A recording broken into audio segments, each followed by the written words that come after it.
Oke, selamat datang di Playstock. Kali ini kedatangan Andi Tani Ardias. Apa kabar? Panik banget mukanya, Pak. Sehat? Lu masih mau panjang nggak gue tanya? Nggak masalah, yang penting selesai dulu. Nanti kan kalau kok meeting sama Esto gitu, yang nanti pikir nanti, sekarang dulu. Gue tanya lu masih mau panjang nggak? Nggak apa-apa, sekarang selesai. Lu mau kena 20%. Sehat, Pak? Alhamdulillah. Gimana kabar? Kan gue bilang udah alhamdulillah. Alhamdulillahnya kenapa? Kan Alhamdulillah sehat. pelatih baru ada Kendala?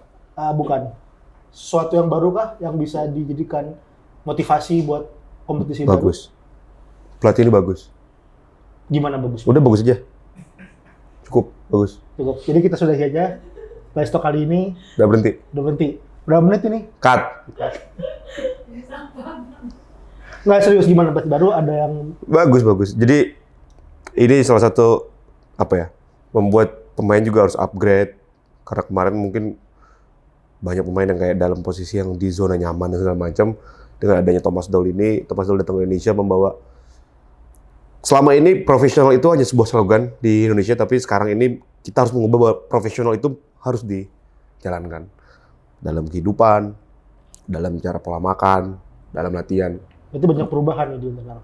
Banyak perubahan. Kalau tadi ngomong banyak zona nyaman, berarti lu ngerasain sendiri berarti nih. Kalau gua bukan tipe orang yang zona nyaman, karena gua masih banyak beberapa target yang belum gue capai dan gua harus ngejar itu. Apa itu? Biar gue sendiri yang menyimpan target. Ketika gua sampai di target itu, pasti akan gue Kayak ceritakan. semua udah tercapai kan? Belum. Target lu. Belum. Panggil timnas udah nggak mungkin. Wes, siapa bilang? Saya. Iya kan dia bilang sih. Apa target yang nggak ada target ke depan? Dengan Banyak. Masih ada beberapa target yang secara lapangan atau luar lapangan nih? secara dalam di sepak bola. Oke, Karena saya selalu merasa lapar untuk mendapatkan sebuah prestasi. masih kurang besok. Masih kurang. Semua sudah didapatkan trofi itu sebenarnya kan? Ada beberapa trofi yang harus saya dapatkan lagi. Mungkin dengan timnas atau dengan Salah satunya kayak kalau dengan klub semua udah didapatkan. Belum. Kan? Di level yang lebih tinggi berarti. iya. Itu udah target ke sana. Piala itu belum ini. Piala. Piala itu dia belum. Oh, ini pemain terbaik. ini. Dia belum ini. Sulit. Selama masih Ntar, jangan bicara sulit.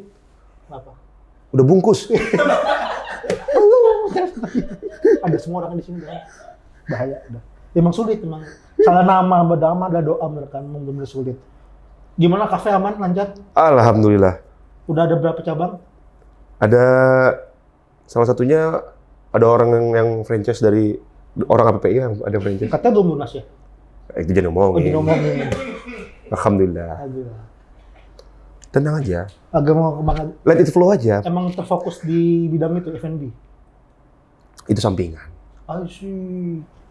Iya, emang Anda tidak pernah mempromosikan itu lagi. Yang dipromosikan keluarga. Iya. Karir pun tidak. Karena pun tidak. APP pun jarang. Oke, sekarang presiden APP ini. Sebelum wakil presiden. Belum pernah ada 2 SK berturut-turut di periode kita selama 2008 sampai sekarang di posisi yang itu aja. Nyaman atau gimana di sini posisinya? Karena gini ya. Pertama mungkin nggak ada lagi yang mau jadi exco di sini. Siapa bilang?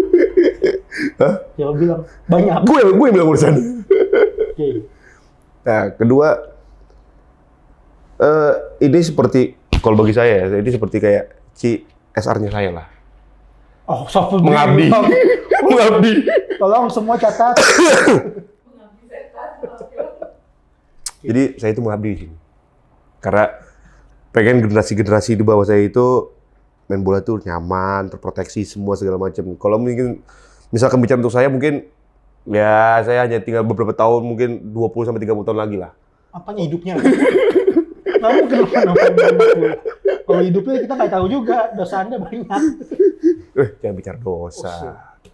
Udah betul. Kita nggak pernah tahu dosa siapa yang paling banyak. Tapi saya tahu dosa Anda. Gak usah dilihat orang lain.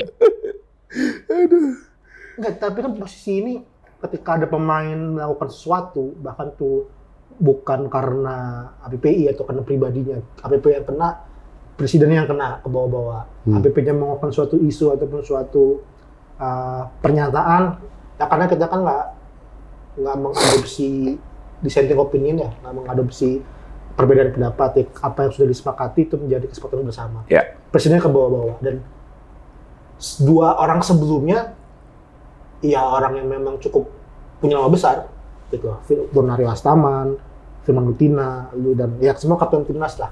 Pasti selalu bawa image-nya tuh selalu bilang ya dia yang mengkontrol atau dia yang menjadi figur di tempat ini terkait masalah profesi yang merupakan hak dan kewajiban seorang pemain sepak bola, bukan masalah performa atau gaji segala macam, tapi lebih pada ketika ada attitude, ketika ada case, ketika ada masalah pemotongan gaji segala macam, ada COVID, ada dulu mungkin PSSI lawan Menpora, selalu ke bawah meskipun itu bukan andil kita gitu.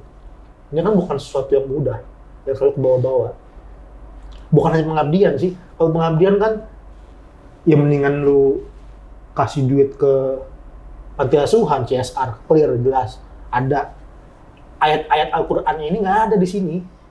Ya, gini, seorang besar itu atau seorang pemimpin itu pasti selalu akan ikut dampak dari keputusan semua anggotanya. Anggota misalnya milih A, walaupun saya tidak setuju, tapi menurut vote itu yang terbaik, saya akan ikuti. Dan itu, kalau nama saya akan menjadi jelek, gua akan pasti. Kalau misalkan kena apa-apa, itu memang udah resikonya menjadi seorang pemimpin. Terus kalau barusan lo bicara bahwa lebih baik lo ngasih uang ke panti asuhan dan segala macam, itu gue diem aja. Jadi memberikan dengan tangan kiri jangan sampai tahu. Itu udah cukup selesai. Kayaknya udah terlalu bijak, bukan Andritani yang sebenarnya yang sudah kenal. Bukan. Tapi banyak case-nya, kadang kita dibilang bagus juga. Selalu ada lah masalah. Apalagi kemarin pertama kali. Semenjak dari lu aja jadi banyak masalah. Semenjak lu. Apa masalahnya? Banyak masalahnya. Banyakan dulu Pak, sekarang diem-diem aja. Iya. Nah, ya kemarin seperti pertama kali kan ikut kongres, yang melihat akhirnya kehidupan baru nih sebagai pemain yang biasanya dengan bola, dengan lapangan, tapi kemarin dengan kertas, dengan pulpen, dengan presentasi, dengan mikrofon, maksudnya hal-hal yang ternyata di balik itu ada suatu pembahasan untuk karir pemain sepak bola. Ini kan yang pemain bola tuh nggak tahu. Ada pengalaman khusus yang selama 4 tahun sudah di waktu kan belum pernah ngalamin itu kan. Pemain baru ada, bahkan baru level Asia, ada sesuatu ya pengalaman pribadi yang dapat. Ya, pengalaman pribadi yang gue dapat adalah akhirnya gue bisa kenal dengan orang-orang baru. Terus akhirnya baru pertama kali kita ketemu sama gue ketemu sama si Frederick. Baru pertama kali ketemu dengan dia. Sekarang selama ini kan kita cuma hanya by online karena COVID kan. Terus ya ini menjadi ada link baru untuk gua. Terus gue juga akhirnya mengenal dunia baru di luar sepak bola. Walaupun sebenarnya ini masih tentang sepak bola. Tapi ternyata di luar lapangan tuh tentang sepak bola masih ada lagi. Karena selama ini kan mungkin pemain yang nggak tahu ya, itu hanya tentang bermain bola dan manajemen tim. Tapi sebenarnya ada lagi di tempat lain bahwa ini ada APPI, ini ada Vipro, dan gue akhirnya tahu kerja APPI seperti ini, Vipro kerjanya begini. Walaupun kemarin tuh kita masih kongres yang Asia, dan itu menjadi pengalaman yang bagus. Pembahasan apa sih yang ya kita tahu, cuman mungkin bisa lu sampaikan pembahasan rakyat ini dibahas loh gitu. Ada nggak kira-kira yang pemain bola tuh perlu tahu gitu. Ternyata ini tuh dibahas dalam jujur kemarin karena gue tidur ya waktu pas meeting. Ada keluar ngopi, makanya waktu pas lagi itu gue ngambil kopi, padahal belum puasa lo itu, sama lo juga ngopi itu. Ada Malboro nonton Pak. Lu kurang ajar. Musafir. Oh, Musafir. Ayatnya saya nggak tahu, tapi ada itu Musafir berapa kilometer. Musafir tuh yang main sama Angki dulu di PBS. Musafri. Musafri. Iya. Gue kalau jayus gini kadang udah nggak semangat. Nggak, maksudnya kayak pembahasan masalah regulasi, gue kebahas kan.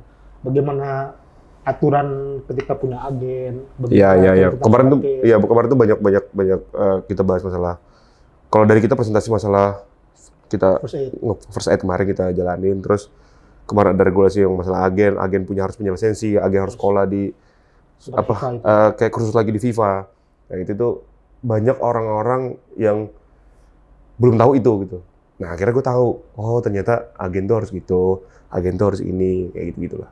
Dan sebenarnya banyak juga kemarin yang akhirnya bekerja di situ mantan-mantan pemain kan, Ya betul. yang bisa jadi second atau opsi lain untuk setelah karir sebagai pemain sepak bola kan, jangan Iya. mau berkecimpung sebagai pelatih, manajer atau di dunia lapangan, tapi bisa di belakang lapangan dan mereka lebih tahu kadang situasi pemain seperti apa, psikologis pemain seperti apa. Tapi gue masih mau nggak lihat tadi. Emang kurang puas dalam mendapatkan tekanan sebagai wakil presiden dan kapten tim yang cukup besar dengan tekanan supporter yang tinggi, tetap akhirnya mengambil posisi sebagai presiden PPI yang kita nggak tahu di depan ada masalah apa nih. Pasti ke bawah-bawah. Ya selama kita baru 6 bulan lah ya, belum ada masalah serius lah. Dan memang semua tergolong masih cukup on the track secara masalah regulasi. Nggak cukup punya banyak masalah hidup apa. Akhirnya ngambil ini. Masalah hidup ya banyak Pak. Ya, Karena saya tahu, tapi- karena setiap orang hidup itu pasti punya masalah. Tapi lu cari Karena masalah dengan- kalau di sini, Hah? cari masalah. Bukan cari masalah. Orang selalu bilang, lu cari masalah dari no, enggak, bukan. Tapi di sini kita harus belajar bagaimana kita mengerti tentang regulasi, bagaimana kita ngerti tentang adanya asosiasi ini. Kan Itu nggak perlu jadi presiden. karena saya dipaksa. Siapa yang maksa? Lu pada masa gua. Iya, pesan apa yang bisa kasih terutama buat pemain-pemain muda sih, under 25 lah, dengan pengalaman 8 tahun sebagai exco 4 dan sekarang lagi mau berjalan, dengan dulu di tahun 2000 lu kan pernah mengalami banyak masalah, dualisme segala macam, kompetisi berhenti, covid, ini selama 12 tahun terakhir aja turbulensi sepak bola turun naik banget nih. Kalau ibarat roller tinggi banget lah gitu. Turun naik gitu. Apa nih yang bisa dikasih? Terus banyak pemain Persija kan sekarang banyak banget. Yang Anak saya muda. langsung bisa kasih mereka kan pemain muda nih yang datang dengan harapan tinggi, keinginan besar, perlu dikasih sesuatu. Di lapangan mereka tahu lapangan, tapi di belakang lapangan mereka tahu banyak. Gak hanya pemain Persija sih semuanya lah, tapi kan akhirnya secara moral terhadap rekan setim pun juga cukup bisa ada yang dikasih tahu buat mereka kan. Ya kalau gue sih nggak pernah mau bicara langsung ngasih tahu bahwa lu harus apa ini segala macam. Gue selalu apa ya dengan action itu apa sih? Ya, action, Aksi dengan perbuatan, dengan perbuatan, dengan selalu perbuatan. Karena setiap manusia itu kalau kita cuma ngomong, Ji, lu masuk LPI ya, Ji, lu daftar LPI ya, dia kayak malah merasa terpaksa gitu loh. Tapi kalau dia melihat dengan perbuatan gua yang gua membuat sebuah gerakan di LPI, misalnya gua ada apa-apa di LPI, gua terlibat, dia akan melihat bahwa oh segitu pentingnya LPI, oh segitu melindunginya nih asosiasi, dan sangat bagus untuk pemain. Ada contoh 2018 ya, apa 17 yang kasus Rico 18.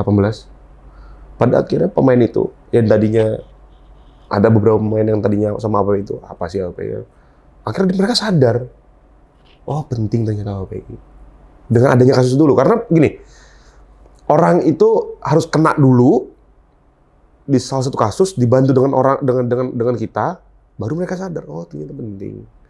Nah, gue nggak pernah ingin ngomong kepada anak-anak muda bahwa, ayo lu masuk LPI, nggak. Gue nggak pernah ngomong gitu, tapi gue harus membuat aksi dulu, gue harus bertindak dulu agar dia melihat.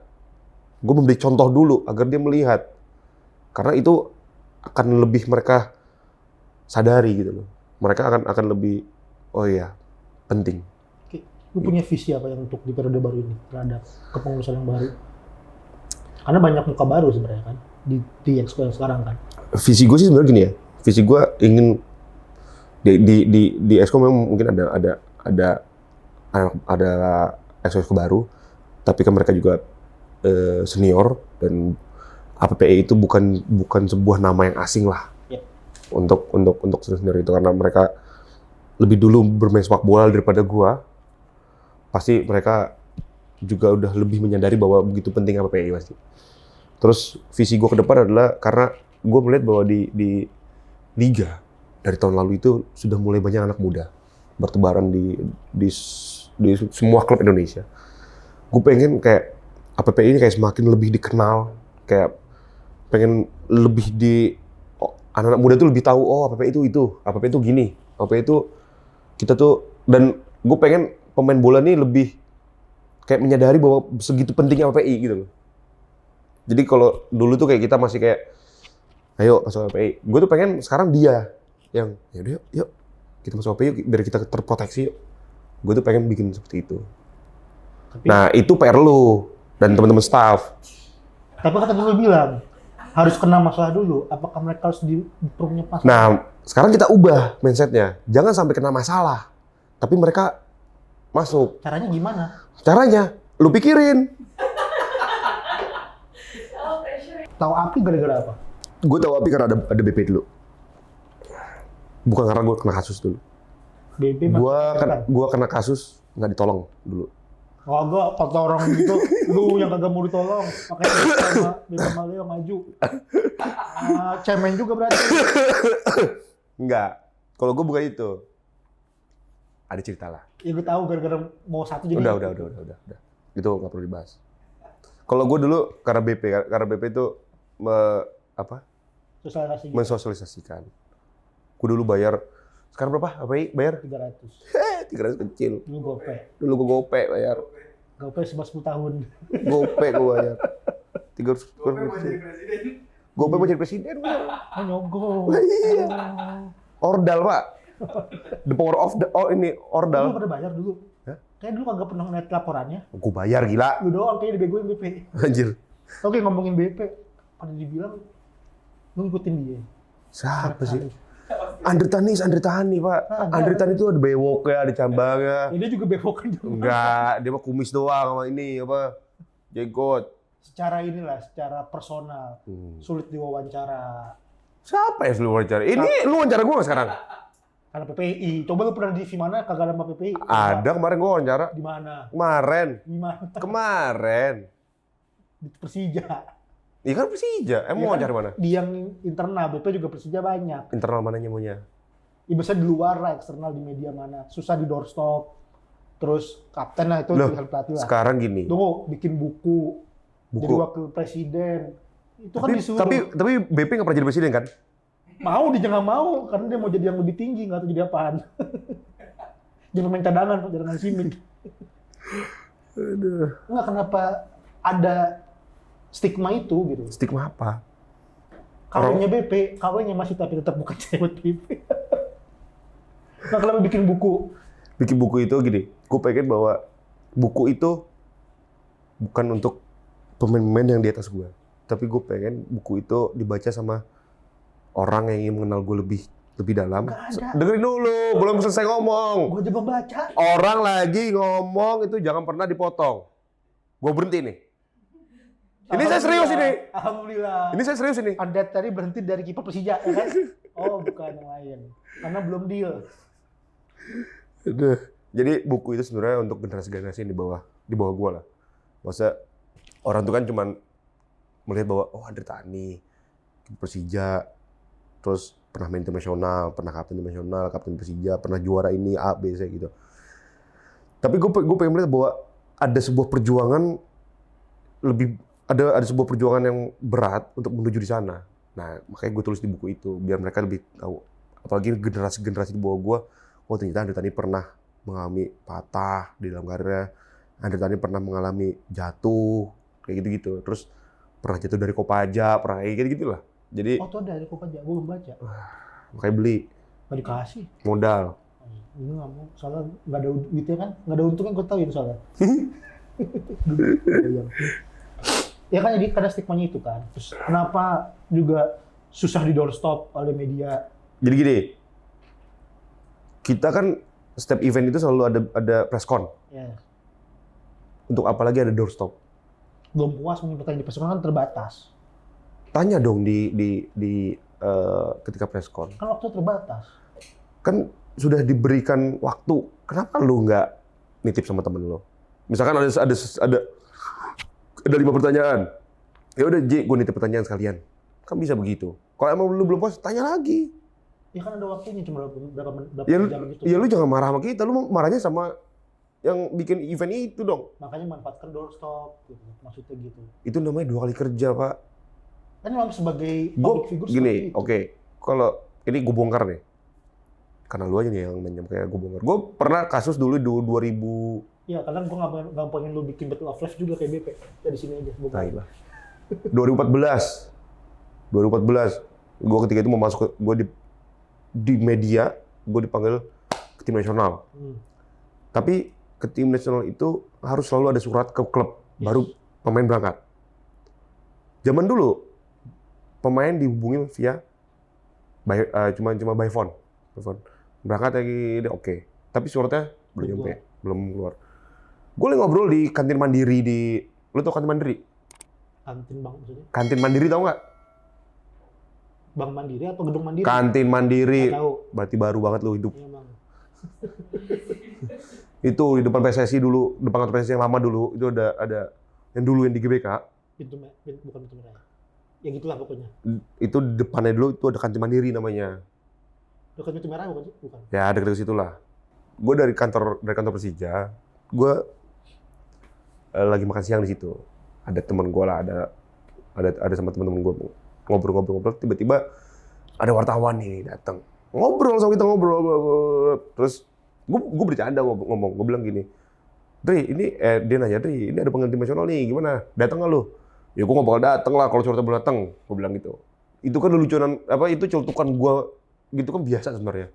Masa ya kita lagi ngobrol, dikutip sama dia. Andri menolak panggilan timnas. Yes. Padahal ya. Ditelepon gue sama almarhum Riddle. Apaan lu nggak mau masuk timnas? Nggak mungkin dulu ngomongnya begitu. Bukan Riddle yang ini.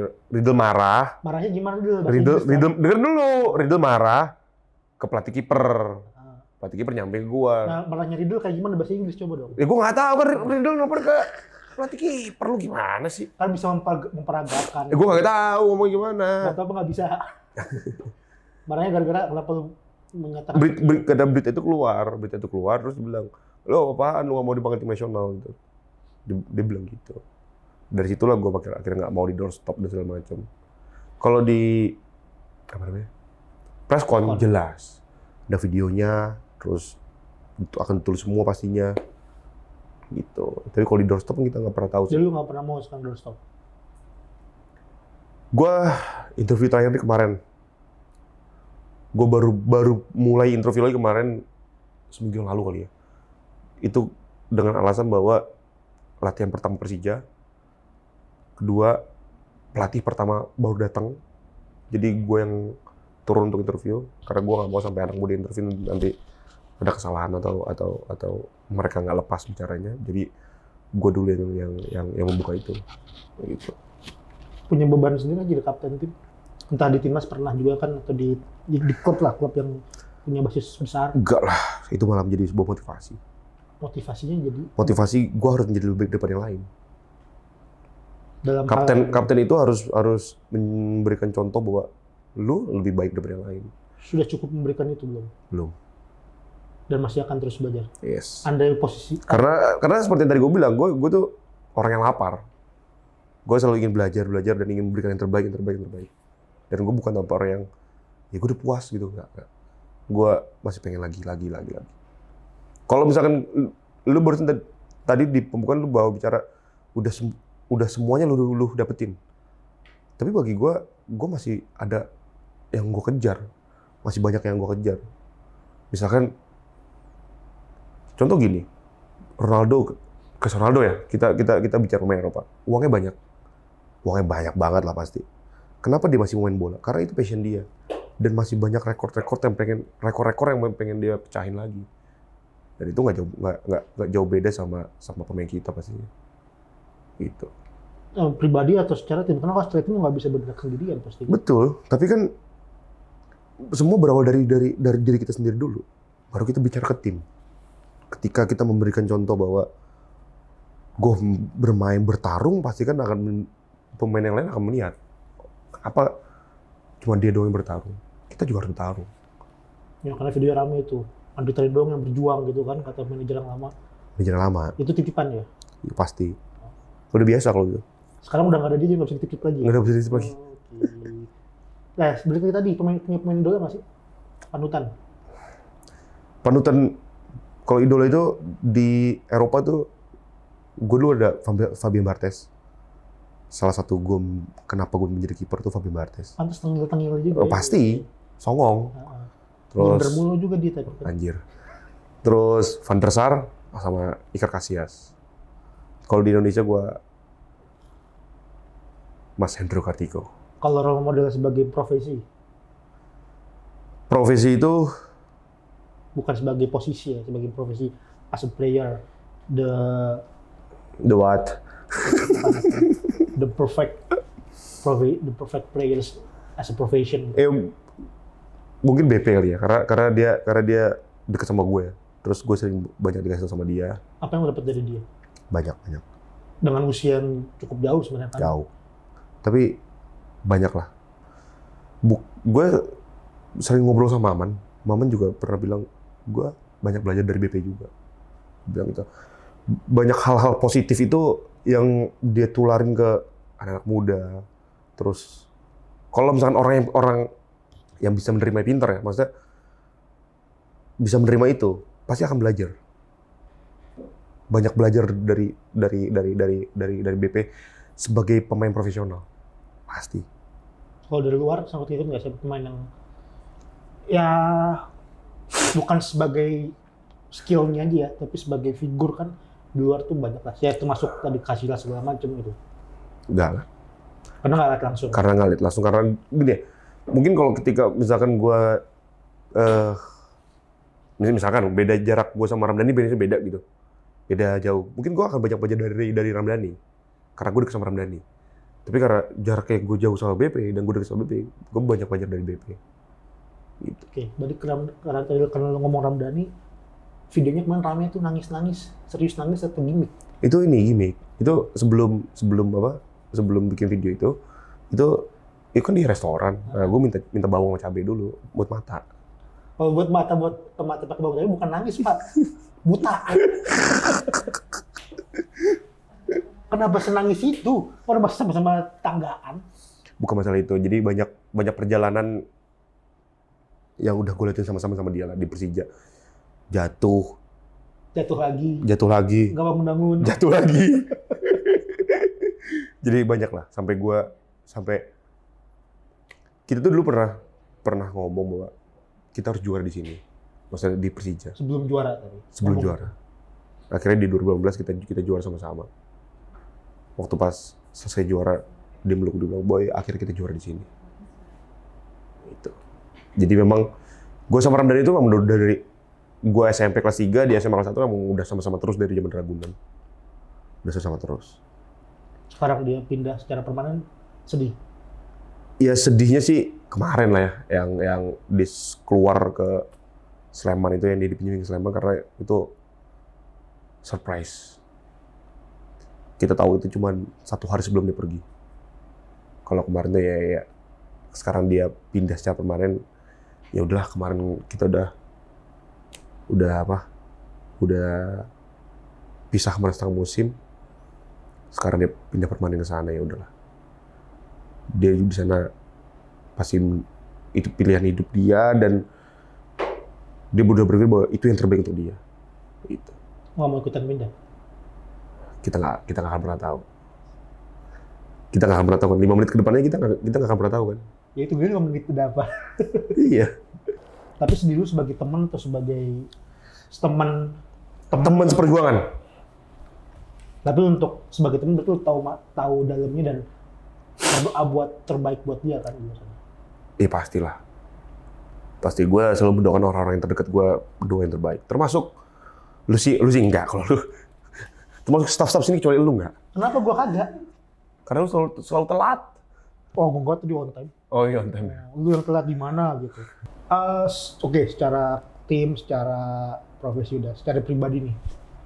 Emang main bola ini cita-cita dari kecil apa kecemplung? Awalnya itu gue dilarang main bola. Awalnya. Banyak kali ya yang cerita gitu. Banyak.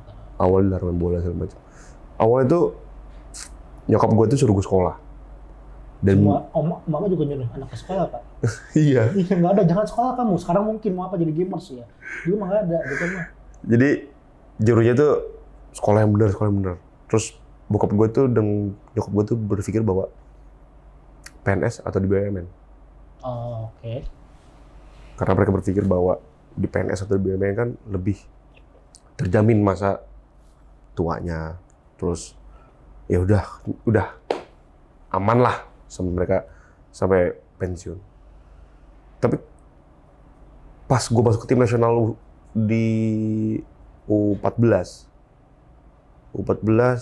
kelas 6 SD, nyokap gue malah kayak udah mulai kayak memberi sebuah kelonggaran gitu loh. Oh iya, di sepak Itu bola. gara-gara SSB. SSB. Boleh SSB tapi. Apa? Boleh SSB. Gue SSB dari gua Itu mau atau disuruh? apa? Masuk SSB mau apa disuruh? Disuruh orang tua. Les bola. Ini karena lihat tetangga, diajar tetangga. Oh. Ada tetangga gue masuk SSB, terus Tapi sebelumnya main-main di kampung di rumah gitu nggak mau main di rumah doang. tangga sama temen sekolah. Iya, kayak gitu doang. Nonton bola tapi. Nonton. Emang penonton bola. Nonton bola gue. Gue Piala Dunia 98 tuh udah nonton. Pantasnya Bartes ya. Iya. Tapi emang udah jadi kiper sukanya enggak kan? Baca buku gue aja deh. Ya. Ada kenapa gue jadi kiper tuh ada. Udah. Nah, enggak, tapi setelah panggung timnas diberikan keleluasaan.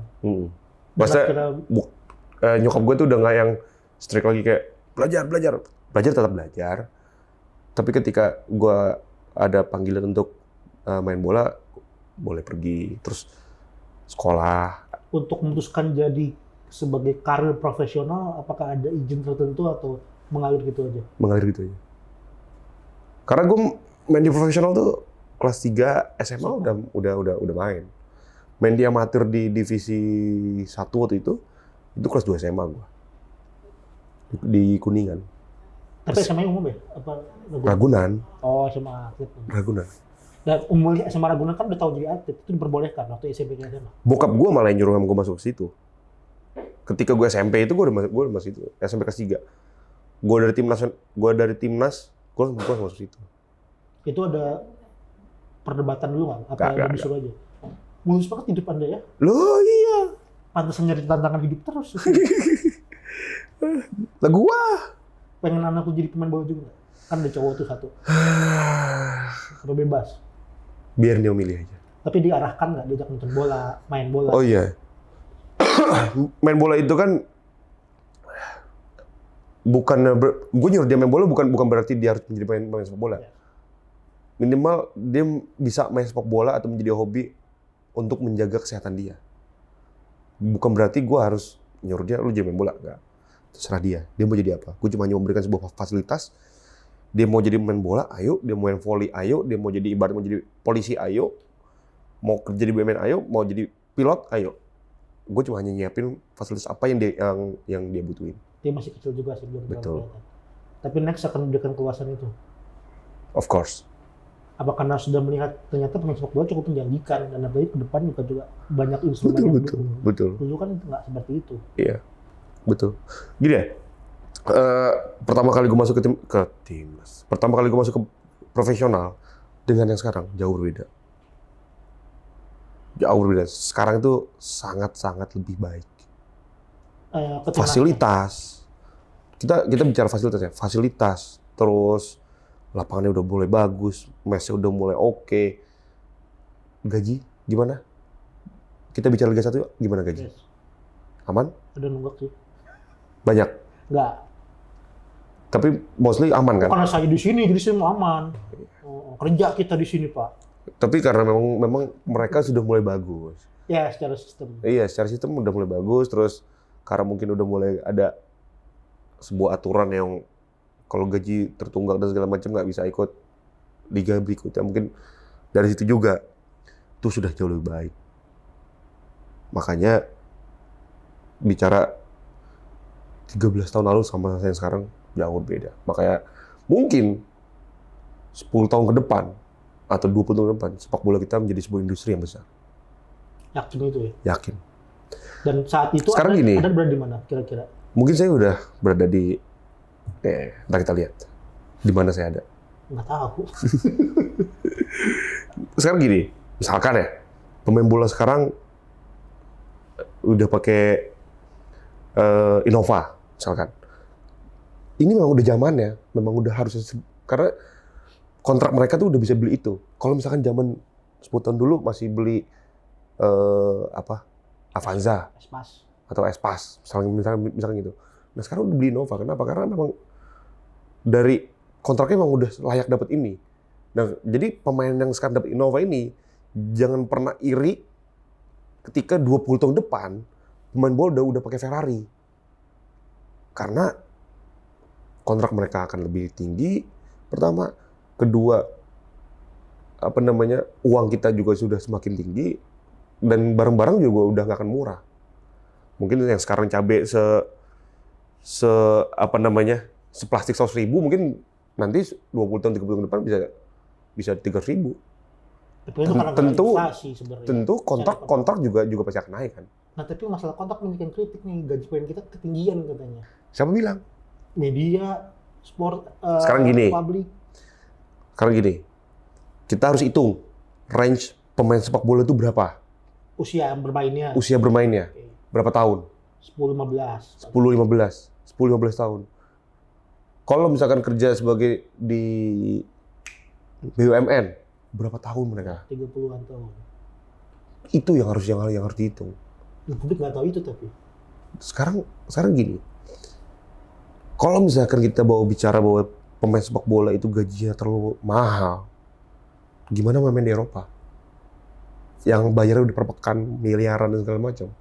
Kita jangan pernah, ini saya pernah, aduh gue jadi panas nih. Asik dong, asik, but, asik. Jadi gini, dulu ketika 2012 yang dualisme dan saya berhenti itu, pernah dibilang gini, ada orang yang bilang gini, dia bilang, gaji ditunggak itu udah biasa. Dibilang gitu. Di negara-negara lain juga udah biasa kok gaji ditunggak.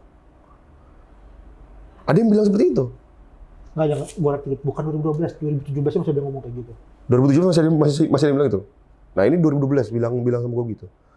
Gaji ditunggak itu udah biasa. Kalau patokan kita selalu seperti yang itu, nggak percaya sama gue, sepak bola kita nggak akan maju. Karena kalau kita selalu melihat hal yang jelek, patokan kita yang orang-orang yang di bawah, kita nggak akan maju. Kapan kita mau ngejar orang di atas? Yang ada orang yang di bawah ini akan ngejar kita. Nah sekarang kita harus patokan kita. Contoh patokan kita misalkan nggak usah jauh deh, Malaysia dulu deh. JDT udah punya stadion sendiri, JDT gajinya udah miliaran yang luar biasa, pemainnya udah sejahtera. Patokan kita itu deh sekarang. Jangan kita bicara ke Eropa dulu deh, jangan deh. Kita bicara itu dulu. Atau kita bicara Jepang lah. Atau Korea. Itu pun menurut gue udah terlalu tinggi menurut gue. Kita bicara itu dulu deh. Bicara Malaysia dulu. JDT itu. Kita harus kejar dia. Yang dekat itu loh. Kita harus kejar dia. Fasilitas. Kesejahteraan pemain. Tapi pemain juga jangan selalu berpikir bahwa kesejahteraan terus. Mereka juga harus mengupgrade diri dia juga. Jadi, jujur, saya sangat sadar. Gue sendiri sadar sekarang. Dengan datangnya Thomas Doll ini, gue berpikir, ternyata seperti ini. Ternyata, pemain bola itu layak dibayar gaji mahal tuh karena latihannya begini. Luar biasa. Luar biasa. Ada konsep baru yang dibawa. Betul. Luar biasa. Gue sampai berpikir waktu pas gue lagi latihan tuh gue bilang bahwa pantas pemain Eropa itu dibayar mahal. Mau mati latihannya. Latihannya mau mati di precision ya. Kita bener-bener hancur deh. Di precision tuh hancur, capeknya luar biasa. Terus kita juga harus berpikir orang yang barusan bicara bahwa gajinya kemahalan harus berpikir bahwa resiko kita tuh luar biasa berat loh dibandingkan orang-orang yang kerja di kantoran. Privasi kita hilang. Kita nggak, kehidupan pribadi kita tuh nggak ada. Lu pergi makan kemana orang tahu lu pergi kemana orang tahu lu. Itu di luar lapangan. Di dalam lapangan, lu bisa meninggal di dalam lapangan. Ada beberapa teman kita yang udah seperti itu. Gue udah 2 kali patah. Dan itu memang gue sadari bahwa ini resiko gue. Dan itu salah satu alasan kenapa gue dibayar. Itu alasannya. Jadi ntar dibikin quotes-nya, Andre dibayar untuk patah gitu. Anjir. Itu resiko, Pak. Resiko sebuah pekerjaan. Tapi ya butuh industri yang serempak di berbagai sektor. Betul. Tapi lo ngeliatnya selama ini udah mengarah ke sana belum? At least 3-1 lah. Liga 1 ada beberapa klub yang sudah mengarah ke sana. Sudah beberapa klub yang mengarah menjadi sepak bola ini sudah menjadi sebuah industri. Oke, mungkin ketambahan dulu 2014 gue masuk. Dulu masih 2 wilayah ya, ada 24 tim. 24 tim yang belum lunas di akhir musim itu ada 20 tim. Berarti sisa 4 tim. Iya, termasuk tim Anda waktu itu. Ya. Banyak lah, ya 4 tim doang yang enggak. Itu juga 4 tim yang lolos 4 besar lah. Karena mungkin dapat tambahan. Tapi sekarang dari 18 tim, cuman 1, Yang belum tapi lunas. 1 pun selesai sebelum kick off Liga 1-nya. Dan Iya. perkembangannya seperti itu. Dan Bagus. itu sesuai dengan pendapatan pemain tadi, memang betul. Dan harapannya akan lebih baik lagi ke depan. Ya dengan mungkin bikin training center segala macam, kontrak pelatih baru, dan banyak lagi investor datang yang bikin A, bikin B, bikin C. Dengan value tinggi itu, menurut lo akan sejalan dengan semuanya itu pasti. Ya kalau selama mempunyai visi dan misi sama-sama, masa otaknya atau pemikirannya sama, pasti akan menuju ke sana gitu, sepak bola kita. Oke, ngomongin tadi masalah pemain bola nggak punya privasi. Secara pribadi, membedakan diri nggak ketika lo sebagai public figure sama enggak? Secara pribadi, secara image, secara personal, mungkin lo ngobrol dengan supporter, dengan ngobrol sama kita yang teman. Pasti ada itu. Andritannya seperti apa sih emang di luar lapangan? Mungkin gue banyak orang yang berpikir begini ya. Kalau orang yang nggak kenal gue, banyak orang yang bilang bahwa Andri Tani itu sombong. Sombong. Emang songong orangnya, sombong. Gue timpuk sebenarnya. Karena bos saya nggak enak. Gue bos lu kan? Iya emang. Gue bos lu berarti kan? Heeh. Jangan kurang ajar sama gue. Nggak bisa tapi itu. Jadi banyak orang yang bilang gitu, Andri Tani itu sombong, Andri Tani itu orangnya angkuh. Sebenarnya itu ada sebuah Hal benar bukan? Bukan hal benar sih. Ya teman-teman staff sini tahu lah gimana gue. Gue orang Betawi, gue orang Betawi itu terkenal dengan yang ceriwis, terus yang gampang deket sama orang, gampang kenal sama orang, terus nyapa sama orang, terus suka ngecengin orang. Itu gue sebenarnya seperti itu. Tapi ketika gue harus keluar, gue juga harus menjaga diri gue harus menjaga image gue sebagai seorang yang profesional. Jadi gue nggak bisa sembarangan gitu loh. Nah, kalau dari ceriwis, berarti itu di keluarga tuh ceriwis, nggak ngomong di sini deh. Masuk bawel berarti. Di dalam keluarga tuh gue malah orang yang pendiam. Dalam keluarga, maksud gue bukan tipe orang yang banyak bicara, tapi gue itu orang yang ngocol dengan tingkah laku. Sering gue buat hal-hal aneh gitu. Di dalam keluarga gue seperti itu. Malah Indra di dalam keluarga yang orangnya ngomongnya lucu gitu. Dia sering melucu dan segala macam Indra. Kalau gue orang diem. Gitu. Ya kelihatan waktu itu. Yang dari keluarga emang Indra sih bukan. Emang.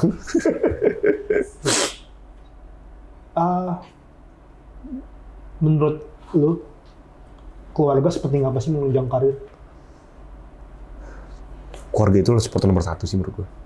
Dan lu dapet itu? Iya. Dari orang tua, dari anak istri nyebut. Anak nggak ada pertanyaan ketika, lu main di Jakarta. Tapi kan waktu kemarin ke Bali berapa bulan? Mereka berangkat. Ke Solo berapa bulan? Yang dulu Persija nggak punya home base, main keluar kota terus.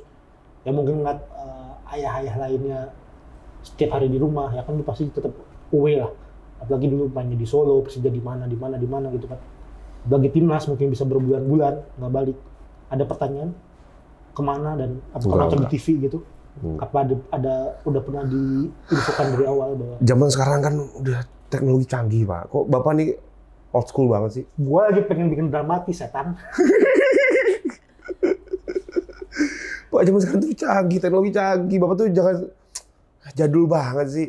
Sekarang ada handphone, video call bisa. Kan ditanya, di mana, kok nggak pulang? Kan pasti begitu pertanyaannya. Setiap gue berangkat pasti gue bilang, papa kerja. Gue bilang gitu. Dan nonton di TV nggak? Nonton, pasti Sering ke stadion, ya? pasti mereka nonton TV dan datang ke stadion. Support seperti yang bilang support nomor 1 kan? Itu seperti apa sih dukungan realnya yang membuat nyaman bekerja gitu? Iya, gini ya, dia mungkin nggak pernah banyak bicara, tapi mereka itu adalah motivasi.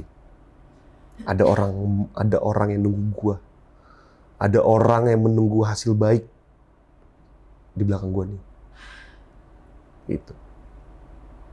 Makanya gue selalu ingin memberikan terbaik untuk tim, untuk pekerjaan gua, karena ada orang yang nunggu gua nih. Dia selalu menunggu cerita yang terbaik di setiap pertandingan. Itu termasuk bisa mengungkapkan apapun itu ke keluarga, ke anak terutama. Enggak lah ya, karena anak gue belum besar. Karena mereka belum besar. Ada yang ingin pernah menyampaikan kalau mau pergi suka ngasih nasihat gitu, jangan ini, jangan itu, jangan Oh iya, bandel. pasti. Itu selayaknya orang tua lah. Ada persiapan baru nggak nih dengan 2 tahun kita? Iya pasti karena gue tahu apa yang ada di dalam pikiran lu. Pasti ada persiapan baru, kita harus, apalagi 2 tahun kita main tanpa supporter. Ini kan rencananya akan ada supporter. Ini kita harus adaptasi ulang, dan bagusnya adalah akan ada Piala Presiden pramusim, dan akan dihadiri oleh supporter. Itu bagus untuk para pemain untuk beradaptasi ulang, karena setelah 2 tahun kita tidak ada supporter sama sekali. Itu bagus sekali. Pemain bisa adaptasi lagi, gimana atmosfer ada supporter, bagaimana ada tekanan dari supporter, itu bagus. Karena jujur aja 2 tahun itu sepak bola tanpa supporter itu untuk kita sebagai pemain itu nggak enak, hampa. Dan ini sebenarnya udah balik lagi harusnya ya. Semestinya seperti itu, karena di liga-liga Eropa pun udah lu lihat sendiri kan. Liga Eropa udah full, udah nggak lagi bas-basan lagi. Gitu. Oke. Terakhir Terakhir lo ya, nggak lagi. tapi terakhir ada 10 pertanyaan. Udah punya plan belum pasca karir? Plan sih sebenarnya ada sesuatu yang ingin gue kembangin. Jujur sebenarnya gue untuk kembali lagi ke lapangan itu males. Maksudnya sebagai pelatih. Jujur, gue kayak apa ya? Kayak mau balik ke lapangan tuh, nanti aja deh. Tapi bukan harus pelatih sih, bisa manajer, direct gitu. Mungkin dia kan harus ngambil lesson nggak? Yes. Betul kan? Mungkin gue bisa jadi kesana tujuannya. Entah jadi manajer, entah jadi gue kerja di mana. Yang pasti untuk beberapa tahun ke depan tuh gue kayak mau ngelupain sepak bola dulu gitu. Setelah pensiun. Karena pensiun umur berapa? ya let it flow aja. Kiper lama biasanya. Kasihan pemain muda tapi nggak berkembang. Ya janganlah, kasihan juga. Biarkan anak-anak muda itu berkembang. Ntar ada waktunya mereka untuk berkembang. Saya belum berpikir sekarang ya. Untuk pensiun? Belum. Gue malah dalam motivasi tinggi lagi sekarang. Ya karena situasi baru sih sebenarnya. Betul, gue dalam motivasi yang tinggi lagi, bahwa gue harus kembali lagi. Gue harus kembali ke top performance lagi. Dengan kondisi yang sekarang di hal yang baru ini, itu gue harus balik lagi. Gue lagi seneng-senengnya gitu sekarang. Kayak lagi nemuin dunia baru lagi gitu. Persiapkan yang kompetisi baru ini? Iya, itu. Itu dirasakan sama semua pemain nggak kira-kira? Dirasakan sama semua pemain nggak? Gue nggak tahu deh. At least teman-teman deket, nggak cuma setim ya, pasti kan ada kontak dengan tim lain. Kalau tim lain gue nggak tahu. Tapi kalau gue pernah ngobrol sama Maman pun merasa hal yang sama. Gue seneng nih, dapat yang kayak gini seneng. Karena ada perubahan yang signifikan di dalam tim Persija. Itu bagus. Ada pesan buat para pemain muda nggak? Pesan gue sih paling ya. Karena kan gini, untuk dulu ya belum tahu kapan pensiun, tapi udah cup senior lah, sudah mempersiapkan itu untuk nanti. Itu pemain muda yang masih 20 tahun lah. Dengan dia harus masih ngelewatin 10-15 tahun ke depan. Yang gue mau tahu, pemain muda itu umur berapa sih? Under 21 menurut gua. Under 21. Karena kan di FIFA-nya 21 ke bawah lah ya. Karena banyak orang kita itu berpikir bahwa umur 24, 23 itu masih main muda loh. Oh, 4 sih. Karena Perform harusnya. iya, bagi gue anak-anak itu udah usia-usia yang matang. Gue makanya 21 ke bawah lah. Kan pasti lagi banyaknya nih. Hmm. At least tapi buat lain juga lah. Ya inilah pemain timnas yang sekarang lagi di mana Mas Bimo pegang tuh? Iya. Ya itu kan U19 kan. Nah itu sebenarnya pemain muda. Pesan gue gini ya, pesan gue jujur ya, gue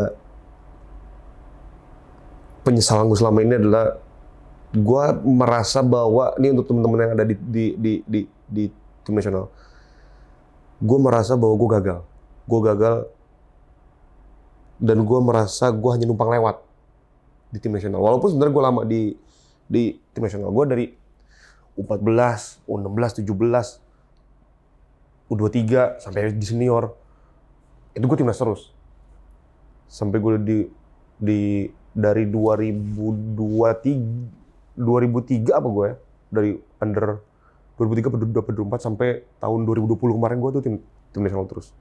Dari under 12 14 itu timnas terus sampai gue senior. Tapi gue masih merasa bahwa gue cuma numpang lewat. Kenapa? Karena gue cuma sebentar di seniornya. Di senior gue tuh gue dari 2014 sampai 2020, 6 tahun. Tapi gue merasa pemain inti itu cuma sebentar, di 2018, 19, 2020. Makanya gue bilang, gue cuma numpang lewat doang ini. Gue cuma ikut 2 kali AFF, 1 inti, 1 cadangan, 2 kali Asian Games, 2-duanya inti, tapi kan itu under 23. Di senior ya 2 kali AFF ini, gue paling berharap gue bisa dapat 4-5. Itu mimpi gue. Paling jelek banget gue dapet 3. Paling jelek banget. Tapi kemarin gue lewat akhirnya. Nah pesan gue untuk teman-teman yang masih ada di tim nasional, jangan pernah lu sia-siakan seragam yang lu pakai sekarang. Lu berikan yang terbaik untuk negara ini. Terus untuk teman-teman yang ada di under 23, under 19, terus under 17, tujuannya bukan di situ. Jadi jangan pernah kalian cepat puas baru hanya pakai seragam itu dan kalian masih di under 19, under 23, and then under 17. Kalian merasa puas di situ. Karena tujuannya adalah bermain di tim nasional senior. Karena banyak sekali pemain yang top performance atau bisa kita lihat, wah ini cikal bakal pemain top. Contoh Evan Dimas tuh usia berapa ya waktu itu yang dia juara? 19 lah. Berapa? 19 itu kan. Itu luar biasa, itu banyak talenta kita tuh bagus-bagus, tapi pada akhirnya tinggal sisanya siapa? Yang sampai sekarang masih ada di tim nasional, nggak ada lagi. Ada lagi nggak? Tapi itu penyakit timnas kita sebenarnya. Itu Pemain kita maksudnya.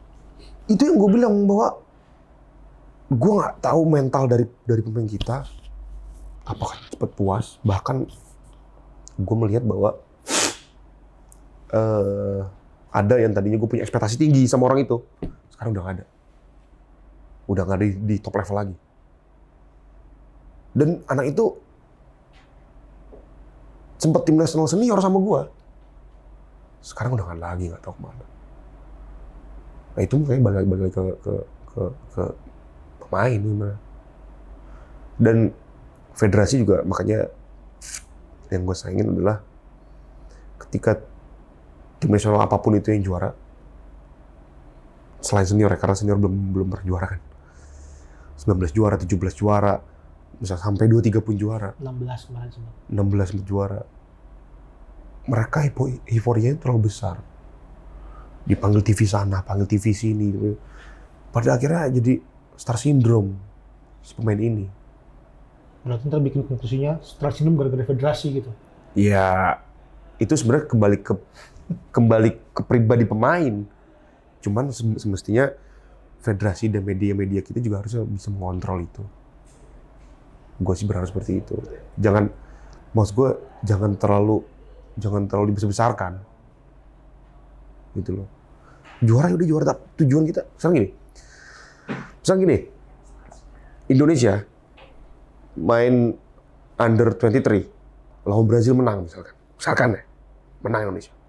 Atau juara di Piala Dunia U23 deh. Hiporinya kan pasti luar biasa kan. Tapi apakah mengubah ranking FIFA? Nggak akan pernah. Apakah akan mengubah jadi masuk 100 besar? Kita juara di Piala Dunia U23? U21. Di U21? Nggak akan pernah kan? Karena poin ranking itu di senior.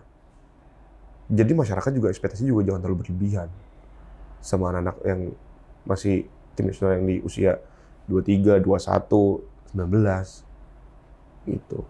Nah, sebenarnya kalau kita bicara untuk menjaga ini harus kita sama-sama menjaga ini. Semuanya. Kita sebagai asosiasi pemain, federasi, media, masyarakat. Supporter masuk ke masyarakat. Supporter. 4 ini harus sama-sama menjaga itu semuanya. Kalau cuma hanya misalkan federasi doang sama asosiasi menjaga, tapi media dan supporternya tidak menjaga itu, sama aja.